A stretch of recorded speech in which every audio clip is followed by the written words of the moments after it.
Hey, this is Blake from the Gig Harbor Fly Shop, and welcome to this episode of the Gig Harbor Fly Show. Today we're talking about fly fishing for chum salmon.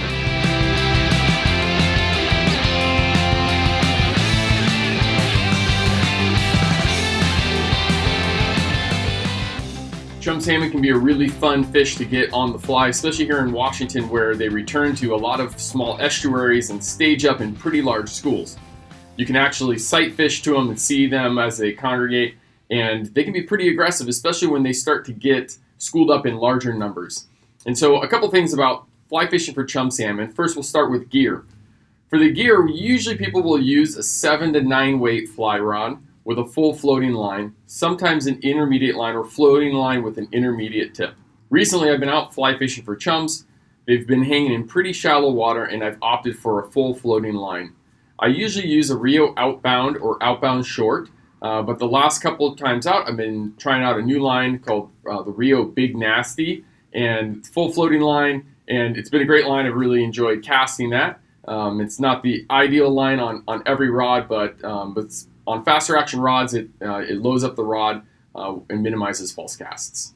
In Washington, a lot of us that fly fish Puget Sound are used to just blind casting, whether it's for sea run cutthroat trout or coho. We're spending a lot of time just throwing flies and not really knowing where the fish are at. We're just searching the waters.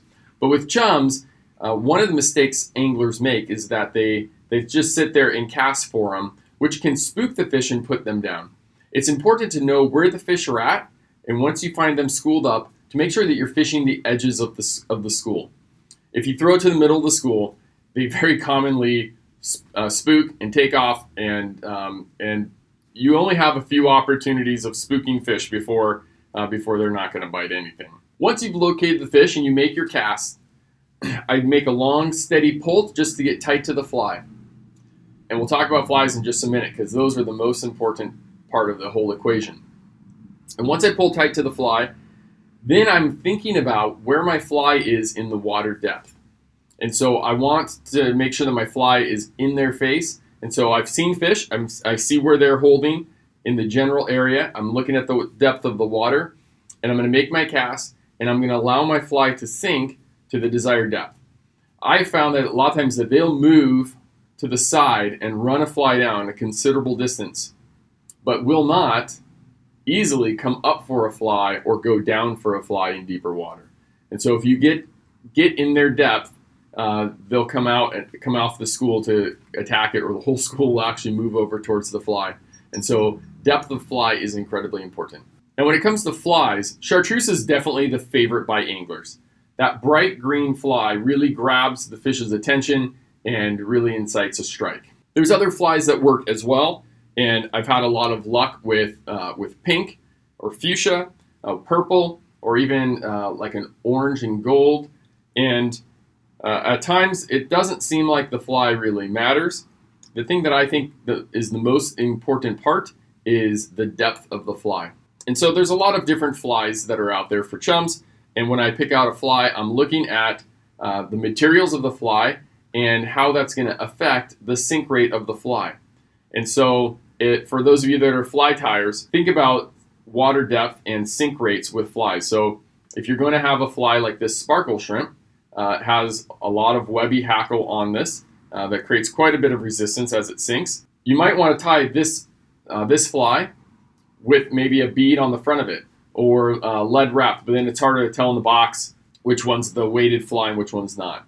But having flies with multiple different sink rates, it's kind of like fishing for bonefish. You want to be able to have that fly fished at a particular depth, and it's really important. So if the fly has an overwing over the top of it, especially these different styles of flies, this one right here is the kibbles and bits, and that wing is going to slow the sink rate down. And so keep the flies really sparse. Comets are a great fly as well, and we'll tie comets unweighted. We'll also do them with a wire body just to add weight to them. And then the other thing about fly fishing for chums is be prepared to hook other stuff. There's quite a few coho that will hang around the chums, especially later in the year. When chums are returning back to the salt water, they return back and just decide out in the ocean, I'm coming back and I'm going to spawn. and 45 days later or whatever it is, they show up and they're there at the mouth and they're sexually mature and they're ready to go. Coho have a different life cycle where when they come back, they sexually develop and they feed on their way back, and the run timing of coho has a lot more variability to it than chums. And so right now we've been in this long stretch of beautiful clear weather, and so the chums are showing up, but a lot of the coho are still hanging around waiting for those strong rains to come to raise the river levels and fish swim up. Another thing to mention, probably the day to not go chum fishing is after it rains. So especially in our area of Gig Harbor, a lot of these chums are returning to very small creeks. And when those creeks flood and get some water in them, then that's when the chums make their run. And if you just think about it, a fish has to have its motor in the water. It's got to have its tail wet, its body in the water for it to go. And so if the fish is halfway out of the water because it's a shallow creek, it's going to really struggle to get upstream. They'll still go, but they'll go in mass once those water levels rise.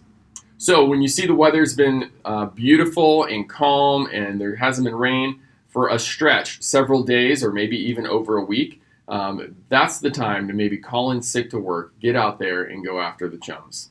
Okay, for leaders and tippet, what you're tying the fly onto is usually going to be about a 9-foot, 12-pound leader. I like the Rio Salmon Steelhead 12-pound leaders, 9 feet, and I tie on usually about 2 feet of 12 to 16-pound fluorocarbon off the end of that. And you can vary the length of the tippet to help vary the depth of the fly. If you keep your leader configuration short, especially if you're using a thick tapered leader, it's going to fish that fly shallower. If you have a longer leader, it's going to allow for more sink in depth. So for the retrieve, I make the cast and I make a strip to get tight to the fly, and then I think about the depth of the fly and I'm watching for it. I might count it down if I am fishing a little bit deeper water, and then the pull is just a short strip, and it's not a fast, rapid retrieve like coho. Coho love to run down a fly and chase, especially when they're fresh fish coming in and they're feeding. They love to chase after stuff. But coho, for chums, you have to tease them. You have to get in front of them and twitch them. And it's more of an aggressive, territorial type of strike from them where they come over and they'll snap at it and hit the thing. So I hope those tips help on fly fishing for chums. There's a lot of great spots that are around the Sound and Hood Canal that have plenty of chums around for you to go fly fish this fall. And so hope you're able to get out on the water. And thanks for joining us for this episode of the Gig Harbor Fly Show. Make sure you subscribe to our channel to get updates on all the different videos that we have coming out, and we'll see you out on the water.